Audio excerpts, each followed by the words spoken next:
오늘은 요한삼서 본문을 통해서 사랑하는 자여라는 제목으로 은혜를 나누고자 합니다. 요한삼서는 방금 전에 저희가 다 읽었습니다. 15절밖에 되지 않습니다. 그래서 성경의 66권 중에 방금 전 우리는 한 권의 성경을 다 읽었습니다. 혹시나 요한이 쓴 서신들을 잘 모르셨던 분들은 이름이 좀 희한하네, 이렇게 생각할 수도 있으실 텐데요. 지지난주부터 요한 1서, 요한 2서, 요한 3서 1, 2, 3 세 번째 차례대로 살펴보고 있습니다. 이 편지를 쓴 사람은 1절에 나오는데요. 장로인 나는 이라고 하면서 시작을 하죠. 스스로를 장로라고 부릅니다. 전통적으로 학자들은 이 장로를 요한이라고 간주하고 있죠. 그래서 요한 3서는 사도 요한이 사랑하는 가이오에게 쓴 지극히 개인적인 편지입니다. 내용은 사적인데 당시 그리스도인들에게는 어떤 중요한 복음의 메시지, 핵심적인 가치를 담고 있기 때문에 성경 중에 한 권으로 세워졌고요. 지금 우리가 순식간에 15절을 다 읽었습니다. 설교 제목을 무엇으로 정할까 고민하다가 사랑하는 자여라고 정해보았습니다. 여기에는 몇 가지 이유가 있는데요. 먼저 저자가 이 편지를 받는 수신자를 사랑하는 자라고 부릅니다. 1절을 보니까요. 장로인 나는 사랑하는 가이오. 벌써 사랑한다고 한번 나왔습니다. 곧 내가 참으로 사랑하는 자에게 편지하노라. 장로가 사랑하는 수신자가 누구입니까? 가이오라는 인물이죠. 도대체 가이오가 어떤 인물이길래 사도 요한이 참으로 사랑한다 이렇게 닭살 돋는 멘트로 그 편지를 쓰고 있을까요? 이것이 첫 번째 포인트였고요. 두 번째로는 사랑하는 자여라고 이 설교의 제목을 지었던 이유가 무엇이냐면 요한 3서를 조금 더 쉽게 읽기 위한 방법이 없을까 고민하다가 이렇게 쭉 살펴보니까 그 구분이 사랑하는 자여로 되어 있기 때문이었습니다. 성경은 현재 우리가 살고 있는 배경과 언어로 쓰여진 것이 아니기 때문에 그냥 한글로 읽으면 잘 이해가 되지 않더라고요. 그런데 요한 3서를 보면 내용상 구분이 아주 명확합니다. 이 장로가 사랑하는 자여라고 본론에서 3번 부르거든요. 그 첫 번째가 2절이고 두 번째가 5절이고 세 번째가 11절입니다. 이를 통해서 요한 3서를 세 구분할 수 있더라고요. 첫 번째로 사랑하는 자여라고 부른 것이 2절인데요. 2절에서 저자는 가이오를 부른 다음에 그를 증거하는 형제들에 관해서 소개합니다. 여기서 형제들이란 순회 전도자들을 말하는데요. 그들이 장로에게 와서 가이오가 어떤 사람인지에 대해 증언하는 거예요. 형제들의 증언에 따르면 가이오는 진리 안에 있고 또 진리를 행하는 자였습니다. 그래서 그 소식을 듣고 사도 요한이 너무나도 기뻤어요. 이것이 첫 번째 단락의 내용입니다. 두 번째로 사랑하는 자여가 5절에 나오거든요. 사랑하는 자여라고 부르면서 그 뒤에 어떤 내용이 나오냐면 요한은 가이오와 전혀 반대되는 인물 디오드레베를 이렇게 소개합니다. 가이오는 신실하고 진리를 행하는 선한 자이죠. 근데 이와는 반대로 디오드레베는 어떤 사람입니까? 으뜸되기를 좋아하고요.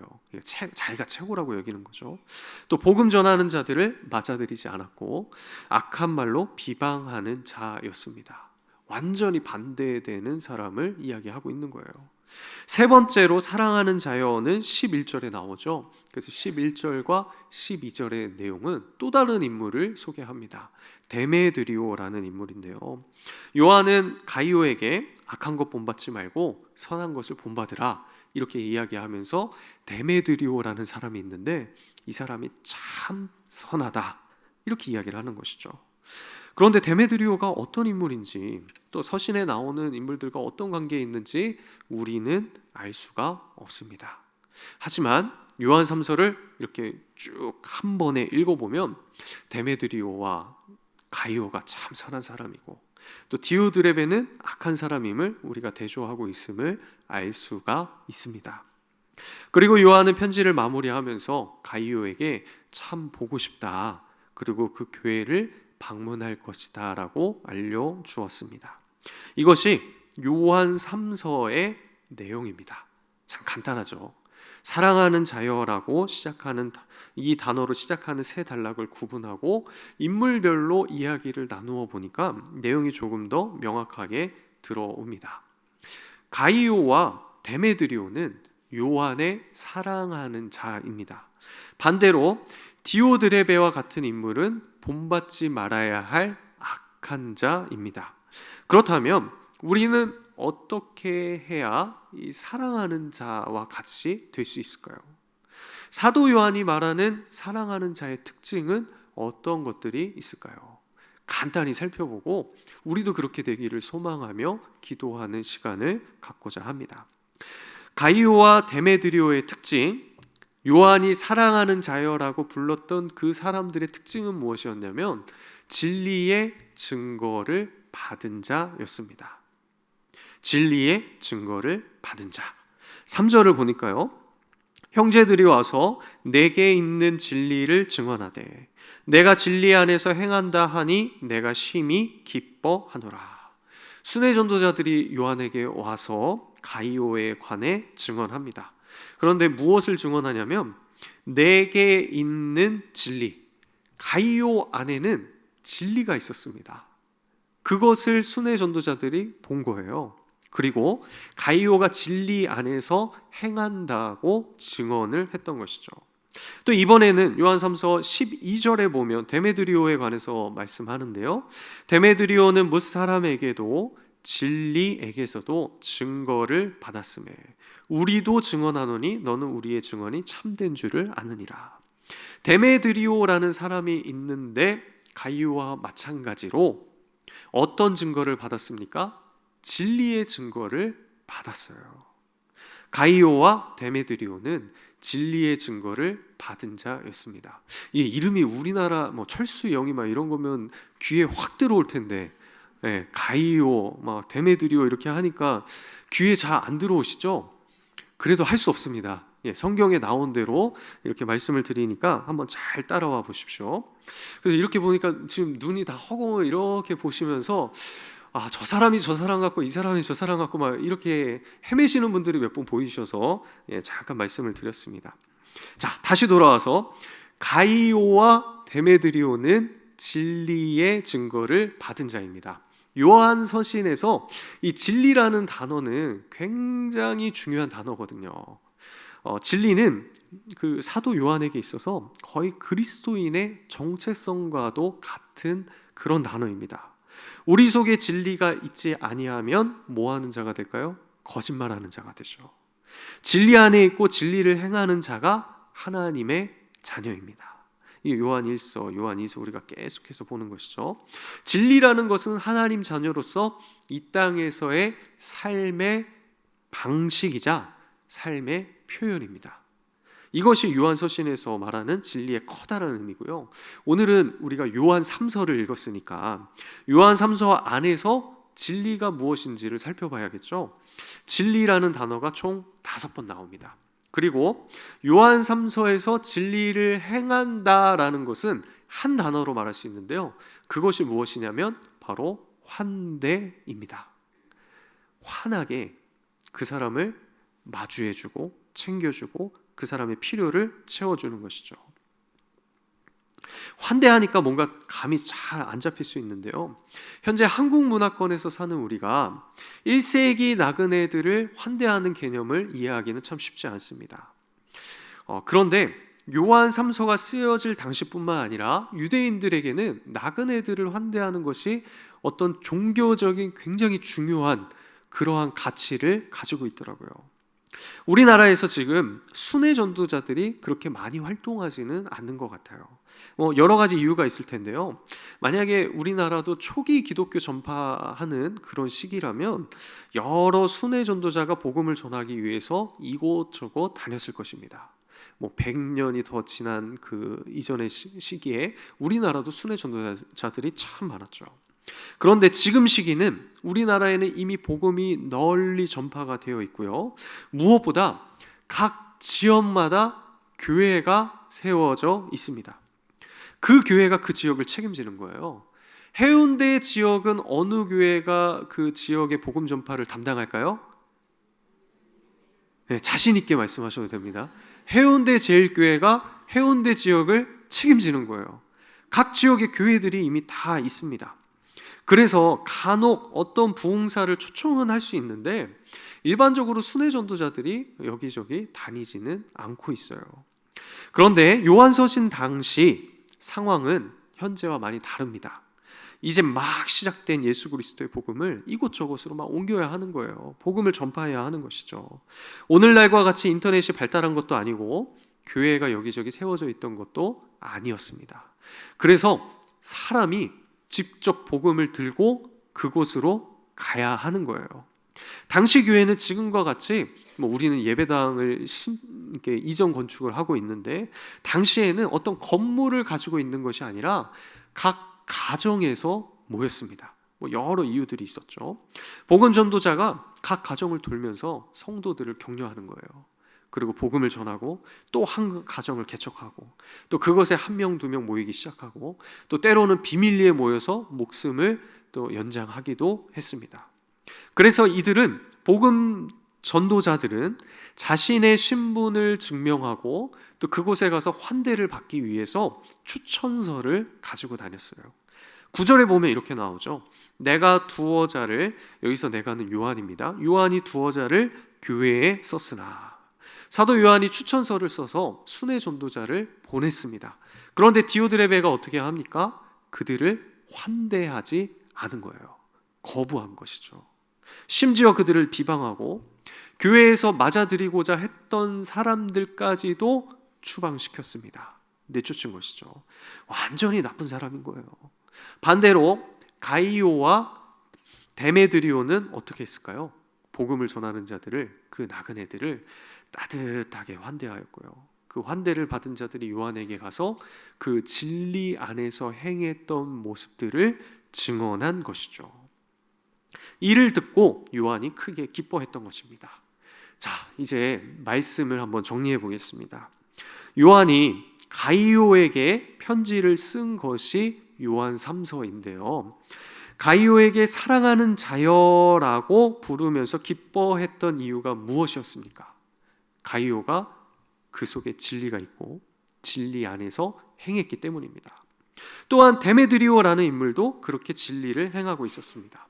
그런데 요한 3서에 나타나는 그 진리를 행한다는 것이 구체적으로 무엇이었습니까? 복음을 전하는 나그네들을 환대하는 것이었어요. 따뜻하게 맞아주고 그들의 필요를 채워주고 또 다른 곳에 가서 할 수 있도록 그들이 충전할 수 있도록 장소와 여러 가지 모습들을 준비해 주었던 것이죠. 자, 그렇다면 오늘날 우리는 어떻게 살아야 할까요? 환대의 삶을 살아야 합니다. 환대라고 하니까 나그네를 환대해야 하는가?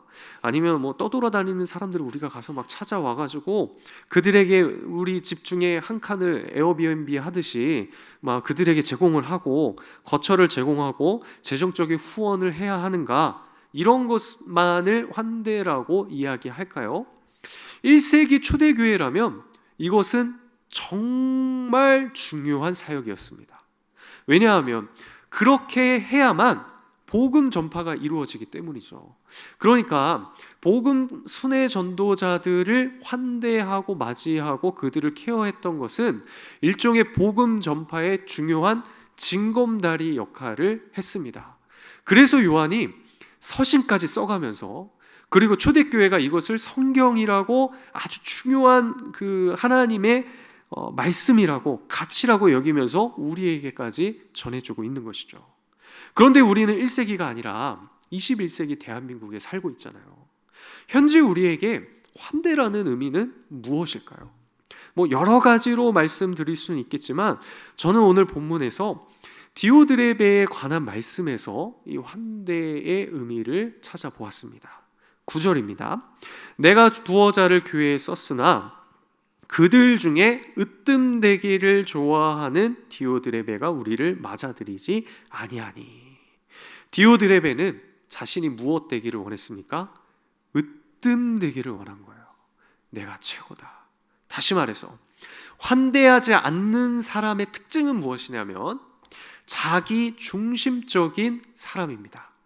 본인이 최고라고 생각하는 것이고요. 내 모든 생각이 다 자기 중심적인 거예요. 다른 이들을 우선적으로 생각하고 배려하고 아끼는 것이 아니라 내 안위가, 내 모습이, 내 영역이 가장 중요하다라고 생각하는 사람입니다. 그래서 디오드레베는 복음을 전하는 나그네들을 환대하지 못했습니다. 다시 말해서 복음 전파의 징검다리 역할을, 정말 중요했던 그 역할을 하지 못했습니다. 그렇다면 환대의 삶을 우리가 살고자 한다면 어떻게 해야 할까요? 우리는 삶의 방향을 내가 아니라 하나님과 이웃으로 옮겨야 합니다.